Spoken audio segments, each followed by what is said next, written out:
Welcome to the New Money Habits podcast, where we talk about how to create a better plan for your money so you don't have to live paycheck to paycheck. Here are your hosts, Sarah Jones and Nino Villa.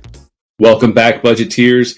Coach Nino Villa here, and alongside me, my partner on the airways. As always, it's Sarah Jones. Hi, Sarah.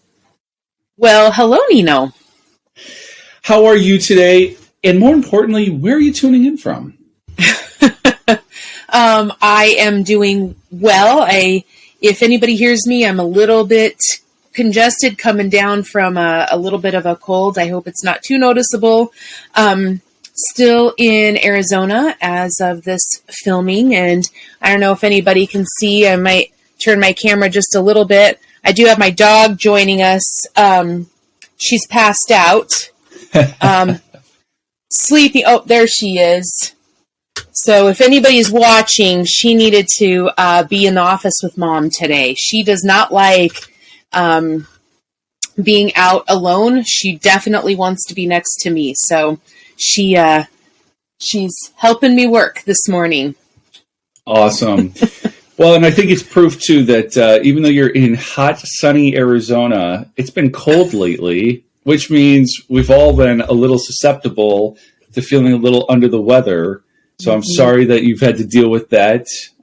Glad to hear you're at least on the mend part of it. Yes, thank you. It's been challenging. I do not get sick, like ever. And so, making it through, I actually feel pretty good. It's just this little bit of lingering. So with a little bit of rest, I'm going to be 100% in no time. Fantastic. Well, I know we have a great conversation in store for our listeners today. It's another one of those Ask the Coaches episodes where we take a social media post or an email that's come in and we break it down. And now normally I would try to summarize the listener's posts. In this particular case, there's a lot going on. So I thought I would just share the whole thing, and then we can start to break it down.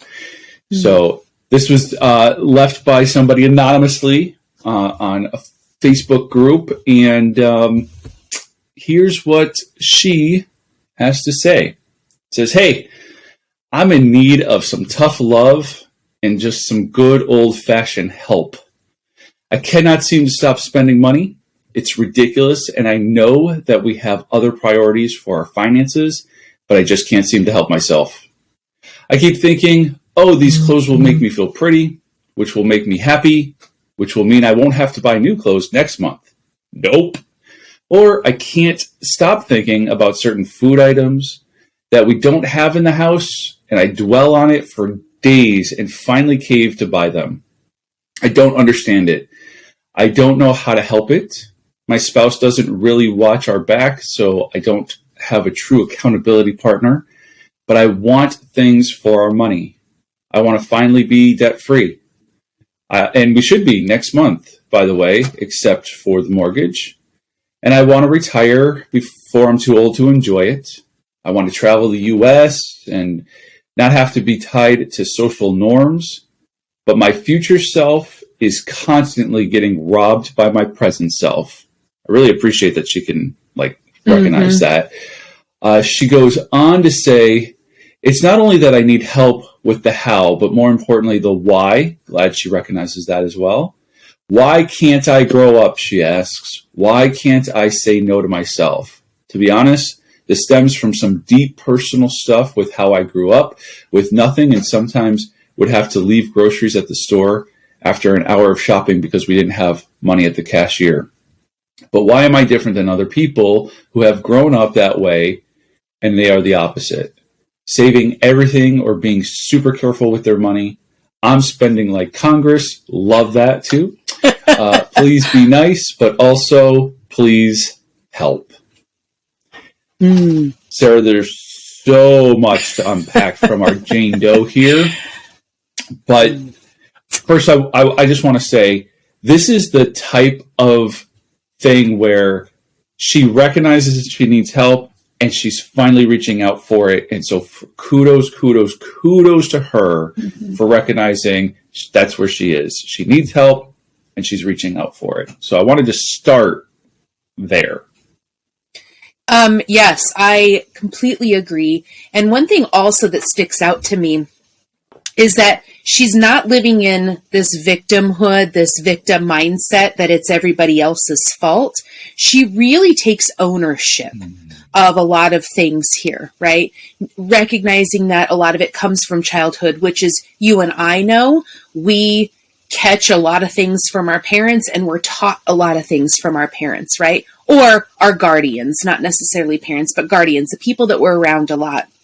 And so she's, I'm going to say, well on her way and a lot farther than a lot of other people.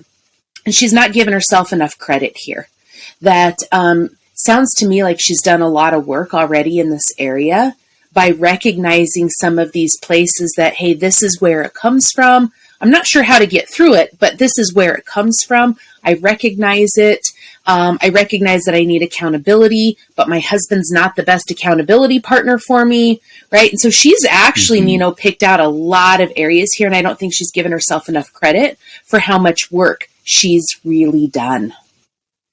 Yeah, and, to that point, it's a process, right? And so things aren't going to not everything's going to change overnight. But here's something else that kind of stood out to me in her post, and that is that her and her husband are going to be debt-free other than the mortgage by next month. So while you might not have gotten your spending under control, what it does sound like is you've gotten your spending on credit under control.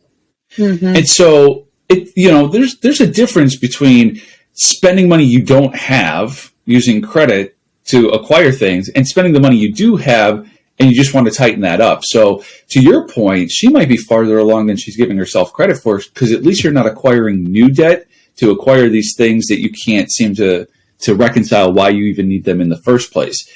So again, like, small victory, but at least that's something, right? And so giving herself a little bit more credit than what she seems to be. Yeah, and I love that, and I focus a lot with clients now, Nino, on not necessarily the outcome, but the process to get there, right? Because outcomes we can't necessarily determine, but the process that we take to get to these places, that's really where the gold is, right? That's where the money, so to speak, is if we work on the process, then we can get through anything that comes our way when we work on our mindset and our habits and the disciplines that we build. And one thing that, looking at her entire post, one thing that sticks out to me also is that she's really maybe living in, and I'm just inferring this because she doesn't give us, hey, we're using a budget or we're using like, she hasn't really gone into those details, so I don't know, but it feels like to me that they've worked to become almost debt-free, right? 1 month left and they're going to be debt-free other than their mortgage. So they're working on with some kind of a plan, but it seems to me that there's still some deprivation going on, that that it's not a realistic plan that they're using right now, whatever that plan may be. So whether it's a budget, whether they've picked up some side hustles to throw money, whether they have just quit spending, it still sounds to me like that it's not realistic for everyday living. And it's not realistic for the life that she wants. She used we a lot, an our, but there comes a point when we have to really look at what's my mindset? What is it that I want? Right? Yeah. What is it that my husband wants? Where's he coming from? So while I appreciate she's using those like us and we and our, part of this, Nino, does stem from us as individuals as well. And we need to look at that when we're putting our plan together. Yeah. Yeah. I was so guilty as a financial coach early on in my practice where I would just focus on the numbers, and some of what you just said would kind of elude me, where it's like, if the goal is, being debt free, then we're not spending eating out. We're not spending on clothes that are unneeded. We're not doing any of that. All these dollars are just going towards this one goal. And really what Anonymous's post here signifies, and what you just said is, that's not realistic. It's not realistic to just put your entire life on pause for one thing. Now, it doesn't mean you can't build in some limits and have a plan that says, okay, you can buy some clothes if clothes are really needed, but let's also have a cap. Let's make sure that, we're putting a dollar amount to it that we feel comfortable with. We're like, hey, look, I can spend $100 and I won't feel guilty. I'm not going to beat myself up for it.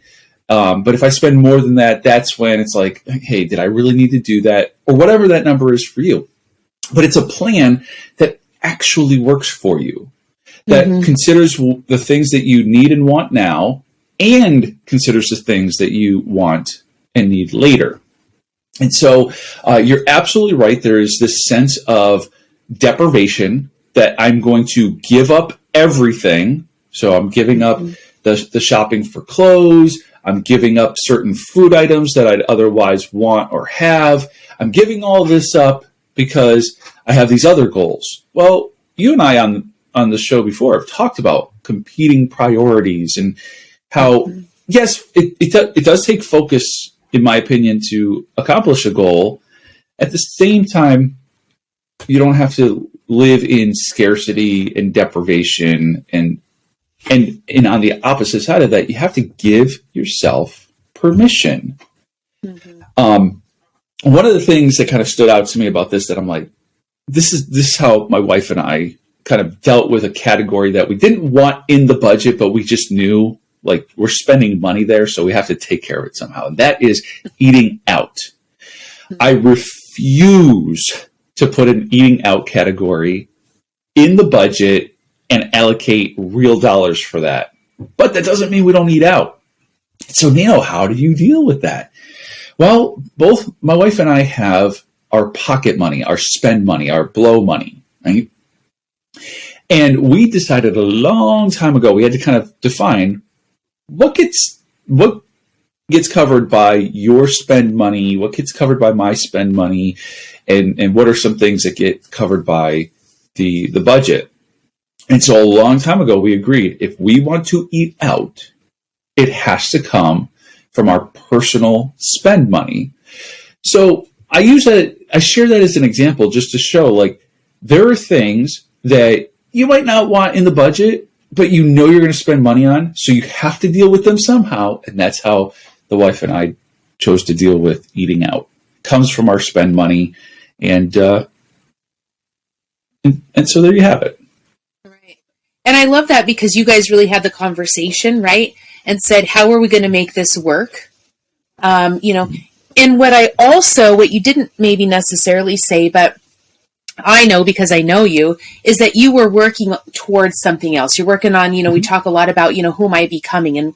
And I don't focus on goals necessarily, but I focus on who am I becoming? And when we're becoming somebody who's debt-free, right? We're a debt-free couple, or we're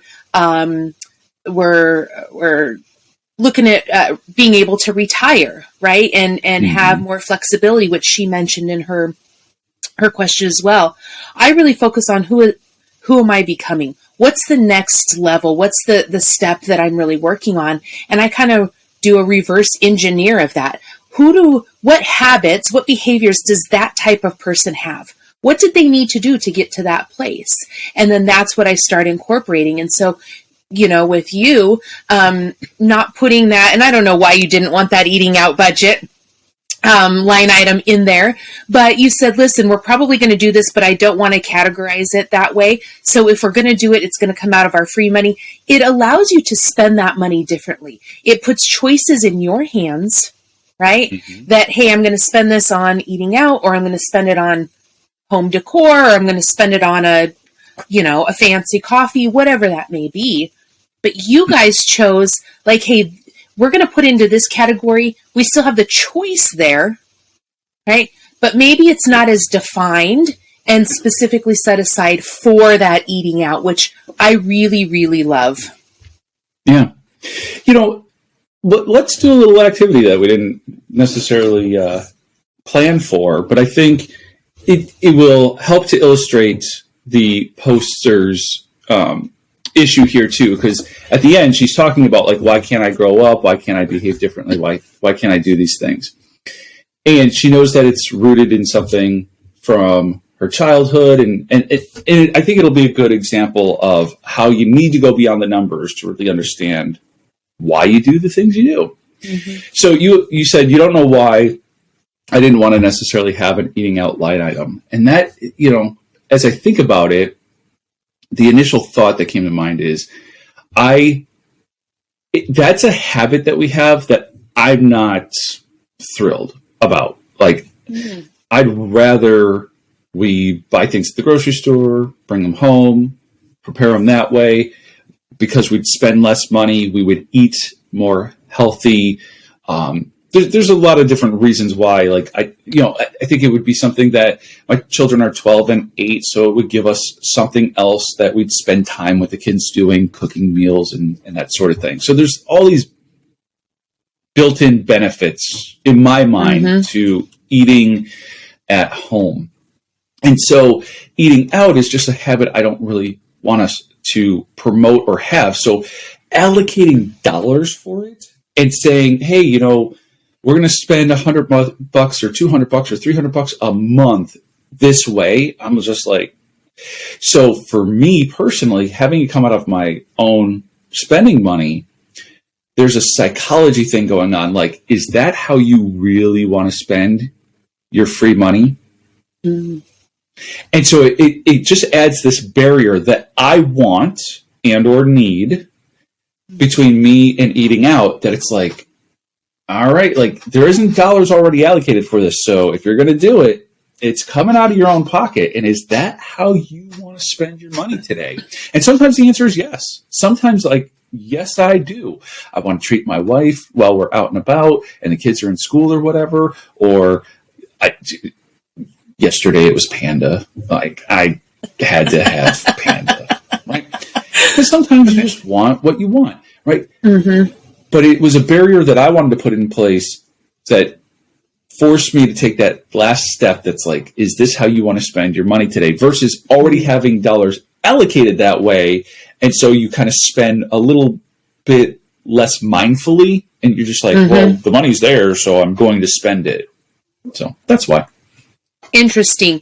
And what I also heard you say in that is that, again, I don't know how our Jane Doe, our anonymous post here, I don't know how they're working their plan, but you guys have free money, right? You've set aside money out of your plan for that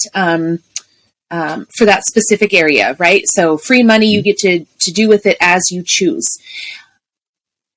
If a little piece of, help that I would give her is that if they don't have that built into their plan already, they really need to, whether it be a clothing budget, where it be either eating out, or whether they adjust their grocery budget, right? Then that needs to be built in.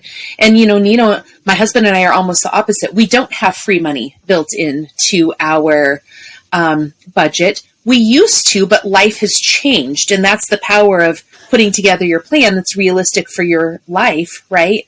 Because our life has changed. And so we don't have the free money, but we definitely have an eating out budget. But I also look at it and say, okay, how much is in here? Am I really wanting to eat out because I don't want to cook today, right? Or am I wanting to eat out, I want to go and try a new place, right? And so I look at the money that's in that envelope. We use cash envelopes. And I say, is this how I want to spend these dollars today? So it's still a choice, right? I still look in there and say, is this where I want to, these dollars to be going today? Or am I just, either way is fine, but it's that process that both you and I are going through, right? To determine, is this really where I want my money to go?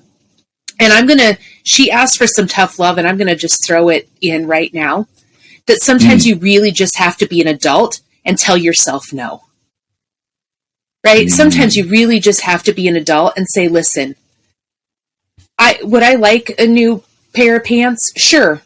But they're not, because past behavior has shown me that I go and purchase these items and it doesn't make me feel better, and I'm going to purchase next month and I end up doing this. So part of it is just really being an adult and telling yourself no and saying, listen, this is what I said I was going to do. There's a quote by Ed Milet, and I'm going to throw it out here because I believe it's changed my life. It says that our lack of self-confidence or lack of self-esteem comes from the promises we made ourselves that we didn't keep. And I thought, how powerful. And it sounds to me like this. Do you want... Let me repeat that. Yeah.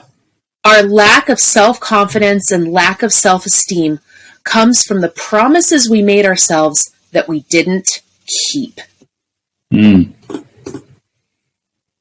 And when I heard this post, this question, that's the quote that kind of came to mind.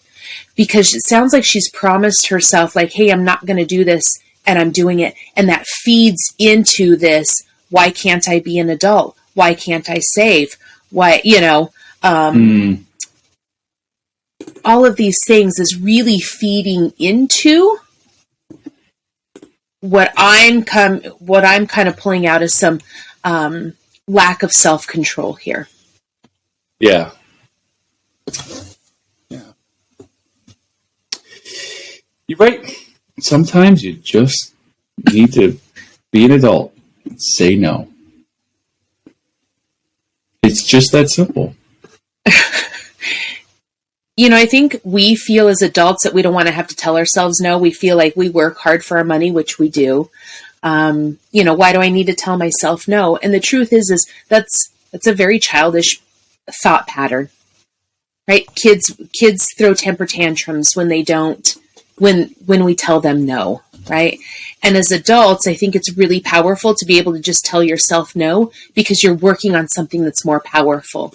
And I would say maybe her drive to be to be debt-free isn't maybe as strong as she wants to believe it is, right? Maybe or whatever else now that they're working on. Maybe that drive to be able to retire more and have more choices.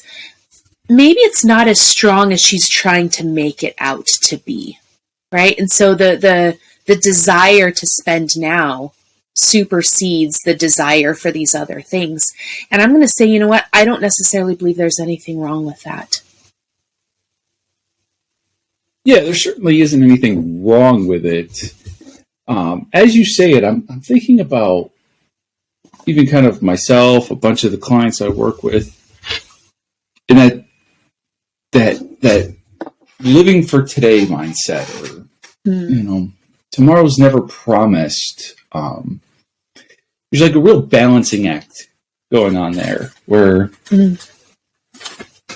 you're trying to plan for a future, and if our listeners are anything like me, I don't want to work every single day for the rest of my life. I want to get to a point where I too can retire, and retire for me is just defined by working because I want to, not because I have to.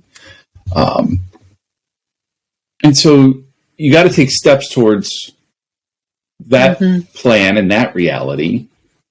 And then you also have to take steps towards making today meaningful and important. And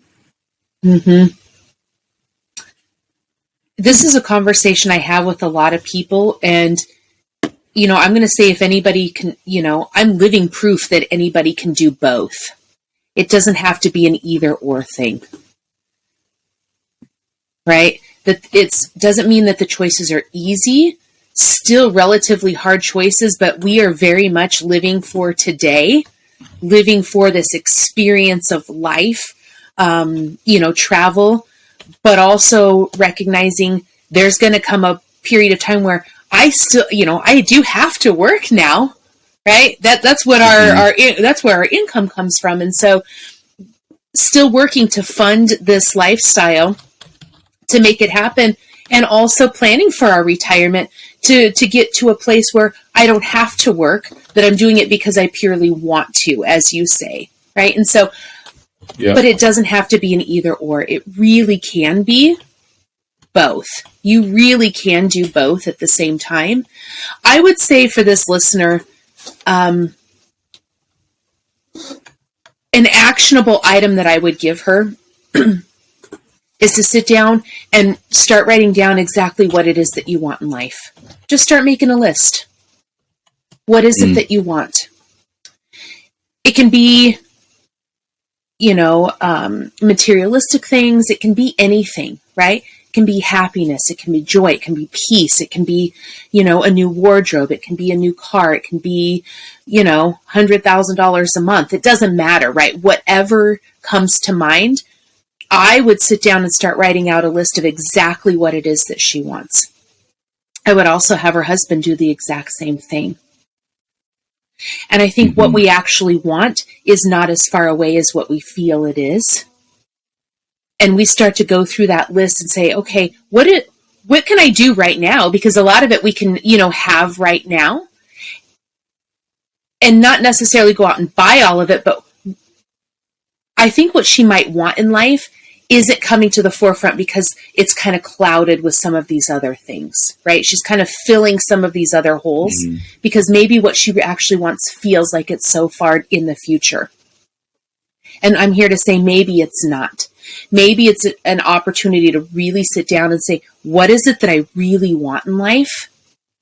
What do I actually already have that I haven't recognized off of this list? Interesting. And then what do I need to do to get there? Right? That task, that exercise can be really, really powerful. I just used it in my own life.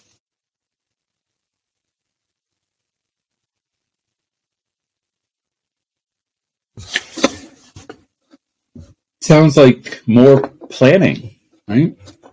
when you identify what it is you want, and maybe maybe that's the hard part. I feel like I just need to have like a let's be real moment. How many of us actually know what we want? We say, like she says, I want to travel the U.S. and not have to be tied to social norms. Okay, so get specific. How are you traveling? Are you traveling by the way of like an RV or a fifth wheel? Are you traveling by plane? Are you like in a little van? Like, first of all, like, how are you traveling? How are you getting around? What does travel look like? Once you kind of know what that is, because that'll answer a bunch of questions about like, when you travel, are you staying in hotels in different cities that you're traveling to? Are you always flying back home? Like what does that look like? Do you need airfare? Do you need lodging?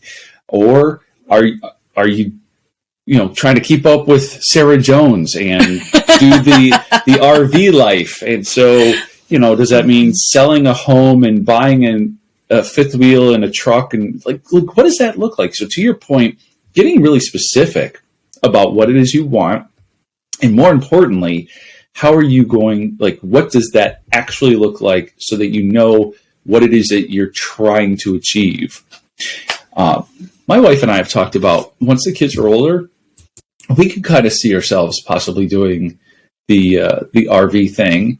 And so it would mean selling the house, clearing ourselves of all financial responsibilities that are left at that point, buying something outright, and basically living off of the interests of, the nest egg at that point. So but you have to think, 3 or 4 steps ahead to kind of figure out what would that look like. I agree. And I think when you start to put some of these habits into place, Nino, choices start to present themselves. Right? You open up more choices. And you get to decide, okay, what direction am I really wanting to head here? What feels right for me? And to your point about getting really specific, I think, you asked how many of us really know what it is that we want? I think a lot of us do, but we haven't given ourselves permission to say it out loud because we feel like we're going to be judged for that, or we feel like it's never going to happen. And so we put those limits on things. And so we don't allow ourselves to really, to put it out there, to think about it. And this is why it's such a powerful exercise. My husband is one of those people that he's just like, I don't know what I want. Right? He said that for years. I don't know what I want. And, and he made a list. Now, my list, a lot bigger than his. There's nothing wrong with that, right? Because these are things that I think about a lot more, right? So it was a little bit of an easier exercise for me to write down things that I want. For him, he really had to sit down and think about it. But, he mentioned some things. I'm like, put it on the list, right? Just put it down. And, I don't know whether any of those are going to happen or come true, right? We can't determine that necessarily if everything we put down is going to happen. But I know one thing's for sure, if we don't allow ourselves to think about it, then it's absolutely not going to happen. And so I want that opportunity. I want to put it on that list. I want to put it out there, because if there's a small chance that something like that one of those might happen, might come true, then let me put it out there, right? And I just think for this listener, for her question, part of it is really just growing up and telling yourself no, but part of it is really looking at what it is that you really want. What do you really want? Because she put a lot of wants in here, and that's fine. And she said, I want to finally be debt free, which we should be next month. So that's an interesting way to word that. I thought it was an interesting way to word it. Because you're so close. Curious why she didn't say, we will be debt free next month. Right. Maybe I made a bad assumption earlier that she's not acquiring new debt. Maybe she's turning to a credit card each month and still buying clothes or what have you, and then that turns into, well, now I got to pay that off again next month. It's just curious the way that we word things. Yeah. We don't know how old she is, so, retiring before she's too old to enjoy it. I don't know what that looks like and how far away that might be, right? But if nothing else, it's not as far away as we believe it is, right? So much of what we actually want is a lot closer. So lots to unpack. And still, I have so many more questions. More questions for this, but those are some of my thoughts. Yeah. And here's where I'd like to leave the conversation for today. That is, for any of our listeners who are like this poster, who recognize, you know what, I'm not necessarily behaving the way I want with money. And maybe you even recognize as much as she did, like some of this stems from things from my childhood. And so I behave now with money because of past hurts or experiences, good or bad. And you realize, hey, I actually do need an accountability partner. I want to encourage every one of our listeners to schedule time with either Sarah or myself. You can go to the show notes to do that and schedule a free discovery session where we discover what it is about your situation that kind of drives your behavior. And we uncover and discover what it is that you want to accomplish. And when we know what drives your behavior and we know what you want to accomplish, then together we can formulate a plan that you can actually follow to get you there. So, it's a new year. It's a couple weeks into the new year, and maybe you've let go of some of your New Year resolutions. But if you're anything like me, resolve to get rid of resolutions and just resolve to set goals and to take steps towards achieving those goals. And one of those steps that you can take is sitting down with a financial coach like Sarah, like myself, and really go about handling your finances differently in 2023. And I almost forgot, Sarah, speaking of a new year, we've been at this podcast for a little over a year now. Can you believe it?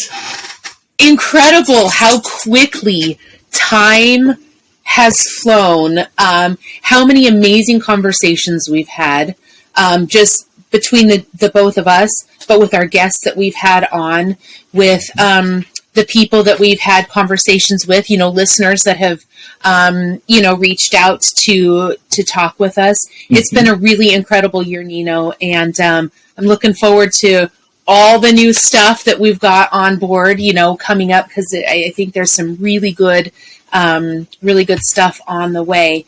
But a full year already, man, yeah. It's a good reminder for me how quickly time really does go, right? And I am working on something a little bit different in this new year, that my way of thinking, that I don't think of things like I have time necessarily. It's what's really important to me and where am I going to take action on it, right? Nice. Where am I going to take action? And I want to piggyback off of what you said with to the listeners about reaching out. Sometimes I think that we feel like we don't want to reach out because we might be embarrassed, like I should know this stuff. I don't want to admit that I don't know this, or I'm not sure that I want to have a conversation. I use a coach. I know you work with coaches as well. We all have blind spots. We all find ourselves in new seasons of life where we have never been before. And working with somebody that has some experience that can help draw out what we cannot see within ourselves is some of the most powerful resources and tools that I believe a person can use. And there is absolutely no shame in reaching out to have a conversation, no matter where you are within your finances, within your communication, within your journey. Mm-hmm. Reach out and talk with somebody, because it has been, when I have done that, it's created the most pivotal moments of my life that have allowed me to reach these next levels and next seasons that I am convinced I wouldn't have gotten to without the help of coaches. And so I just want to put out there that there's no shame in that nobody is above or below anybody else, that we all use coaches because we believe in the power of that. So, yeah. I just want to echo the sentiment of like the blind spots, like oftentimes we don't know where our own hangups are, but having an objective, impartial person kind of say, "Hey, have you seen this?"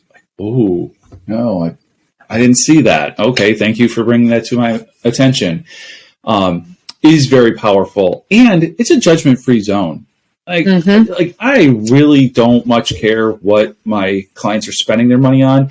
I just want to help them build plans that help them to achieve the things that they actually want to achieve in a way that they can not only kind of follow that plan, but feel good about it. And so, that's the other thing, is I think sometimes people do fear the judgment.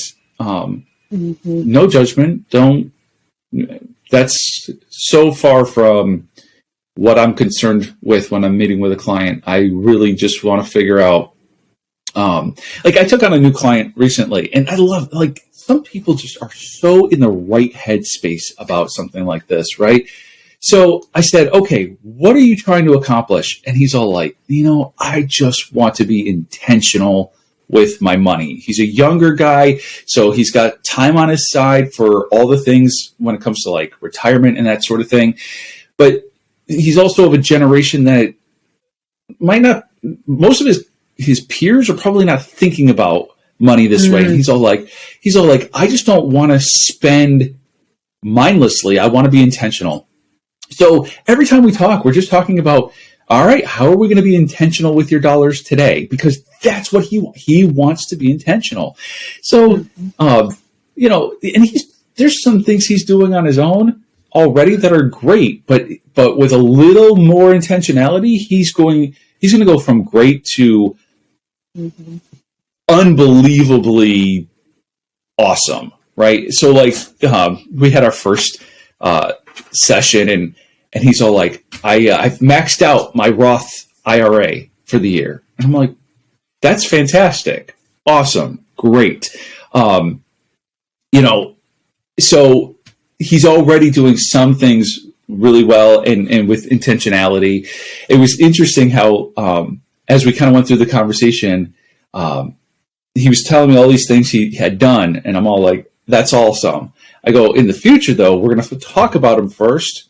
We're going to kind of make sure that everything's airtight, and then we're going to execute. And that little bit of intentionality is going to help you with some things. And we highlighted a couple of areas that's true. Long story short is, here's somebody who kind of raised his hand, said, you know what, I know I'm doing some things well with money, but there are some things that I just don't know anything about. And I'm willing to admit that, and I'm willing to explore that.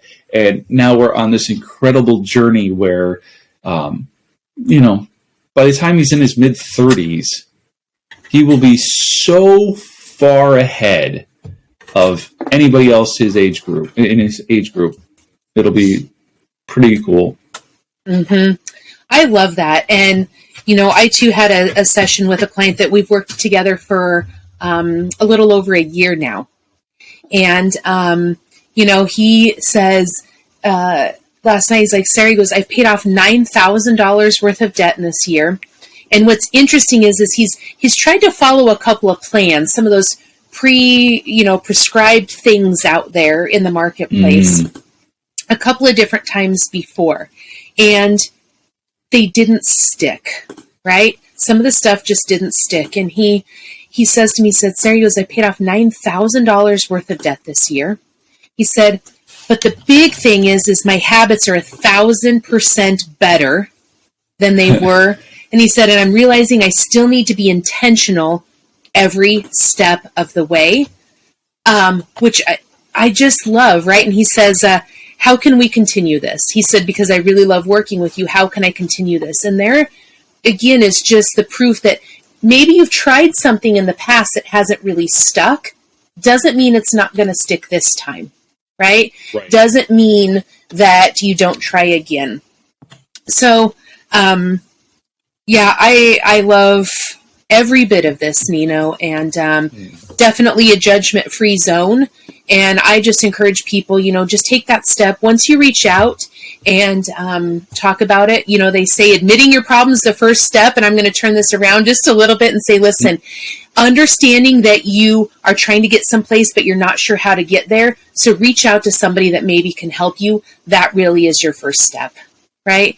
Reach out and let's quit hemming and hawing. Yeah. Just take action. Awesome. Always a great conversation. I want to encourage our listeners to visit newmoneyhabits.com. You can download free resources there. You can go to the show notes to schedule time with Sarah or myself and make 2023 different. Just make it different. And start that difference off by having a conversation about your finances with a perfect stranger who doesn't care how you're spending your money, but is eager to help you identify what it is that you want and a path to get there. I love it. Well, that's it for this conversation. We'll continue it next time. Thank you for listening to the New Money Habits podcast, brought to you by New Money Habits and Keeping Up with the Joneses Financial Coaching. Submit your questions to our host by emailing podcast@newmoneyhabits.com. Be sure to subscribe to be notified of future episodes. Join our growing group of like-minded people on Facebook and follow us on your favorite platform. Music provided by Summer School.